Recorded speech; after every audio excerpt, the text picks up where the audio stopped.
The striking thing is that we can, in many instances, now 5 in this particular geometry, have seen an increase of helium-4.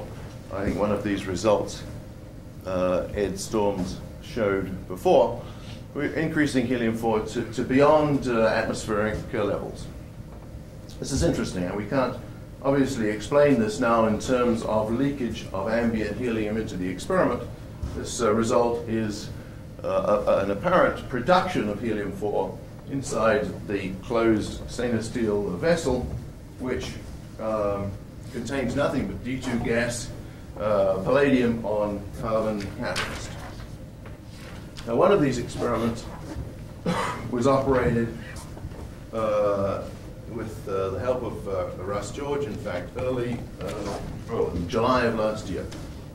It was an earlier manifestation of the cell in which the sealing was not with a conflat valve, which I would advise everybody to use. This is a swage lock fitting, which requires a lot of work, in fact, a lot of force to seal adequately. But the salient factor in this experiment, and all subsequent, in fact, is that we have 1 or 2 temperature sensors placed in the bed, 1 or 2 temperature sensors placed in the gas phase, and obviously we have a measure of the temperature in the air. And we can use this as a crude sort of calorimeter, the temperature difference between the bed and the air, in particular relative to a blank experiment loaded with hydrogen, can be used. I hesitate to use the word as a calorimeter, but we can use to infer heat flow information from the measurement of temperatures in these 2 positions. We have 2 ways to do this calorimetric estimate, and I'm not going to go through the details.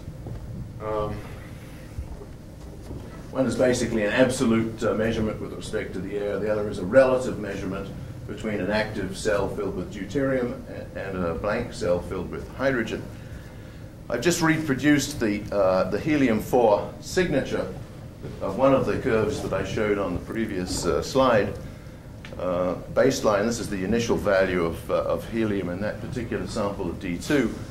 Flat, increase, increase. And I've compared it with the calorimetric estimates made in these 2 ways, differential and gradient.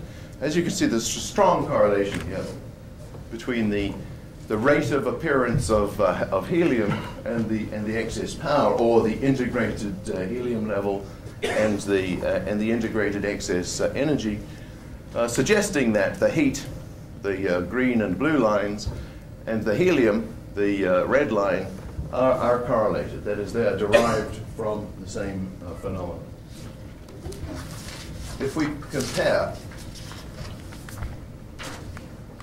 with the various errors that are attendant to those 2 different measurements, the estimated excess energy and the observed helium increase, the correlation lines are straight lines, and they go through the origin. The error bars are relatively large, particularly in the calorimetric dimension, because of some uncertainties in the temperature of the heat flow constants of the calorimeters. But the correlation is notable and probably highly significant. The slopes, again, are a little bit more than we would expect. The expectation value, the Q for that reaction, the reaction that we're testing for, is 23.82 MeV.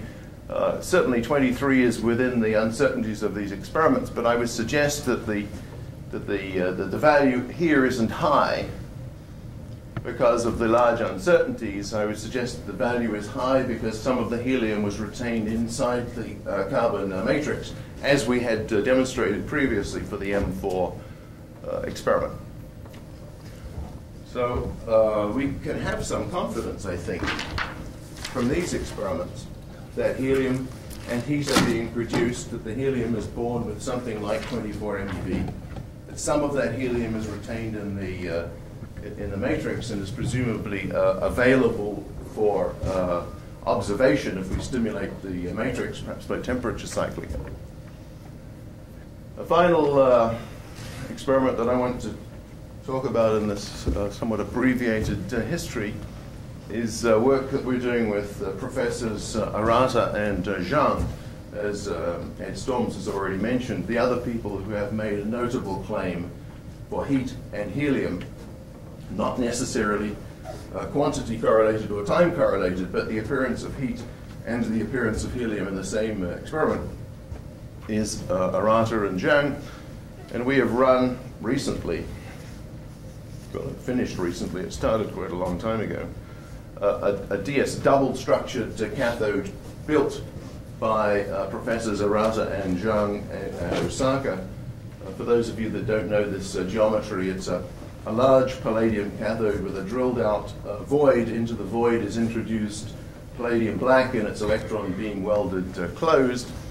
They built the cells. They built two identical cells, which we operated, one in heavy water electrolytes, one in light water electrolyte, following their protocols, with a slightly modified form of our normal mass flow calorimetry with the usual characteristics. The cells are so large and not hermetically sealed that we were not able to submerge the Arata-Zhang cells completely in our constant temperature bath. The tops were immerged so that our accuracies and sensitivities for this experiment were somewhat less than normal.